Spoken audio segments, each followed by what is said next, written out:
우리 아이가 갑자기 열이 날 때, 내 몸이 으슬으슬 춥고 몸살 기운이 올 때 해열 진통제계의 양대산맥 이부프로펜 대 아세트아미노펜. 지금 어떤 약을 먹어야 하지?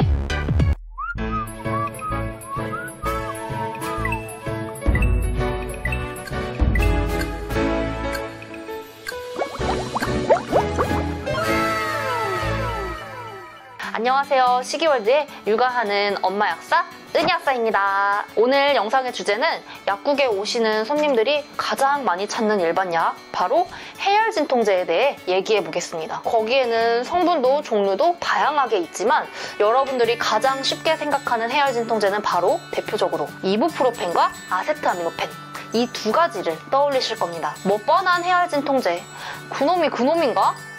어떤 걸 선택해야 할지 헷갈리시죠?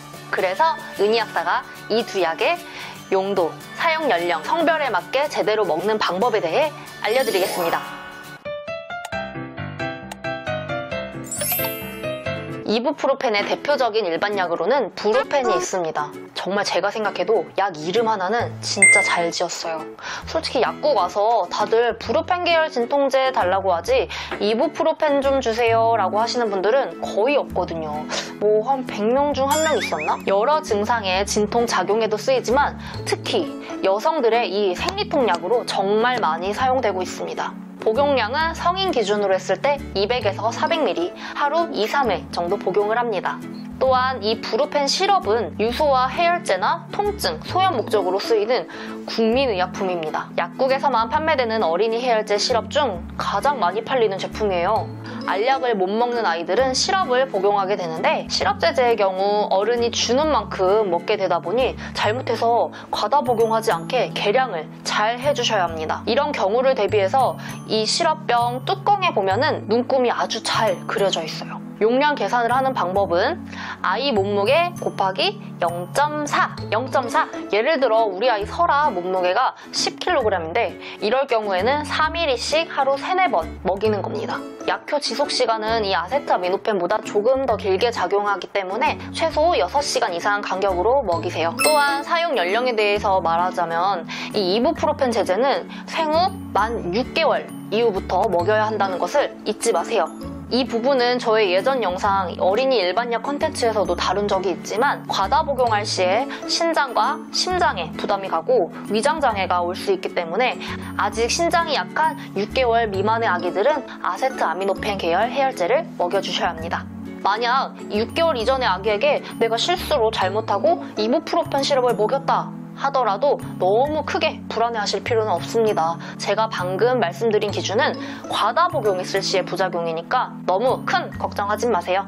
이렇게 아이 해열제로 사랑받고 있는 브루펜 시럽을 우리 성인도 필요하다면 먹을 수 있는 거 아셨나요? 브루펜 약포장 상자에 이 아이 해열제로만 먹이는 듯한 그런 그림이 있어서 어른들은 먹는 게 아니라고 생각하는 분들이 많더라고요. 뭐 저희 남편도 그랬고요. 하지만 우리 어른들도 먹을 수 있는 약입니다. 다만 성인에게 맞는 용량으로 드셔야겠죠. 시럽 기준 10에서 20ml를 드시면 알약 용량과 똑같이 먹게 되는 건데요. 이 한 병이 90ml다 보니까 5번에서 9번 정도 복용할 수 있는 용량입니다. 그닥 적진 않아요. 근데 이 알약이 있는데 왜 굳이 시럽을 먹으라고 하냐면 액상이잖아요. 아무리 액상 캡슐이더라도 이 캡슐 겉껍질이 녹은 다음 안에 액상이 흡수되어야 합니다. 하지만 시럽은 바로 먹게 되면 흡수가 좀 더 빨라서 더 효과를 빨리 보게 되는 거예요. 생리통으로 괴로워하고 있는 여성분들 또는 평상시 두통에도 이부프로펜이 잘 들었던 많은 분들, 좀 더 빠르게 통증으로부터 자유로워지고 싶다면 시럽으로 드셔보세요. 아이는 물약, 성인은 알약이라는 공식은 없습니다. 유효기간에 대해 얘기하자면 알약은 개별 표장되어 있지만 시럽은 병이기 때문에 한번 개봉한 다음에는 보관이나 유효기간을 지키는 게 정말 중요합니다. 개봉 후 오랜 시간이 지나게 되면은 약의 성분이 공기와 접촉하면서 변할 수도 있고 약효도 떨어지기 때문에 이 시럽 제제의 경우 개봉하게 되면은 한 달 안으로 드시는 게 가장 좋습니다. 브루펜 시럽이 갈색병으로 되어 있는 이유도 개봉한 후 빛을 차단하기 위해서 갈색병인 거고요. 개봉하고 뭐 오래된 약 먹어도 괜찮지 않을까라고 생각하지 마시고 혹은 우리의 기억력을 믿지 마시고요. 병의 개봉 날짜를 적어놓으면서 관리하면 편하다는 은희약사의 소소한 꿀팁. 우리 애기 열이 팔팔 끓어서 해열제로 먹였는데 괜히 효과 떨어진 약 먹이고 열 내려가길 비나이다 하는 거는 미련한 엄마 되시겠습니다. 두 번째, 아세트아미노펜. 아세트아미노펜의 용량으로는 성인 복용 기준 1일 최대 4000ml를 넘기지 않고 드시는 겁니다.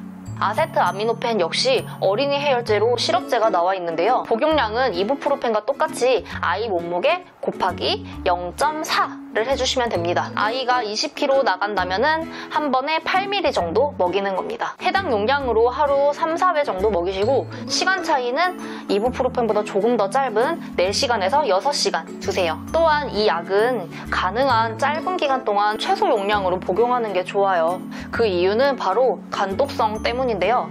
위장장애는 심하진 않지만 간독성이 있는 제품이기 때문에 평상시 간이 나쁜 분들이라던가 술을 자주 마시는 사람의 경우에는 아세트아미노펜 이 약만큼은 피해주세요. 간이 더더욱 손상될 수 있습니다. 어린이 해열제?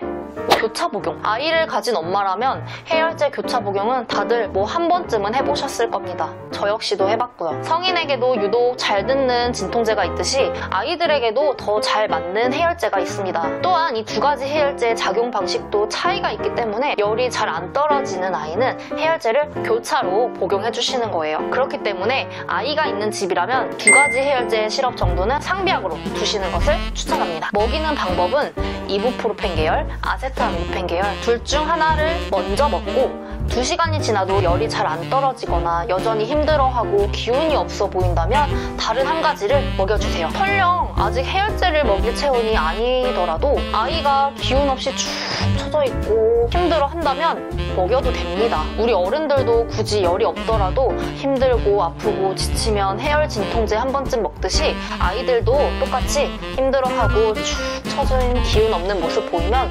복용해주세요. 이부프로펜은 소염작용이 있다. 잘 모르시는 분들은 소염 진통제라고 하면은 아세트아미노펜을 먼저 떠올릴 수도 있습니다. 하지만 여기서 반드시 짚고 넘어가야 하는 사실이 있는데요. 아세트아미노펜은 소염 진통제가 아닙니다. 해열 진통제입니다. 즉, 이 소염 작용을 하지 않는 해열 진통 목적의 의약품이라는 거죠. 그에 반면에 이 이부프로펜은 해열 진통에다가 소염 작용까지 더해진 성분이라는 거 알고 계셨나요? 그렇기 때문에 내 몸의 현재 상태, 염증의 유무, 통증의 유무에 따라 먹어야 하는 약이 달라지는 겁니다. 첫 번째 예로는 지금 몸에서 열도 나고 두통까지 온 상태예요. 이럴 경우에는 그 두 가지 중 어떤 걸 드셔도 상관없어요. 원래 약이라는 게 본인의 개인차에 따라서 뭐가 더 잘 듣고 안 듣고 조금씩의 차이가 있기 때문에 선택해서 복용을 해주시면 됩니다. 그럼 이제 두 번째 예를 들어보겠습니다. 내가 요 며칠 잠도 잘 못 자고 피곤해서 그런지 귀 뒤쪽이나 앞에 쪽에 단단한 염증이 생기면서 통증도 발생한 상태입니다. 이럴 경우에는 아세트아미노펜보다는 이부프로펜을 먹는 것이 맞습니다. 이미 염증이 발생한 상태이다 보니까 진통 목적 외에도 소염 작용까지 할 수 있는 이부프로펜을 드셔야겠죠. 아세트아미노펜은 소염 작용은 하지 못하니까요. 이런 식으로 내 몸의 상태를 잘 진단해서 알맞은 약을 복용해주세요. 지금까지 해열 진통제의 양대산맥 두 가지에 대해 이야기해봤는데요. 비슷한 것 같지만 엄연히 다른 이 두 약의 효능과 특징에 대해 알려드리고자 이 영상을 찍게 되었습니다. 도움이 좀 되셨나요? 이상 구독하면 건강해지는 채널 시기월드의 은희약사였습니다. 좋아요와 구독은 저에게 큰 힘이 됩니다. 그럼 다음 시간에 만나요. 안녕! 끝!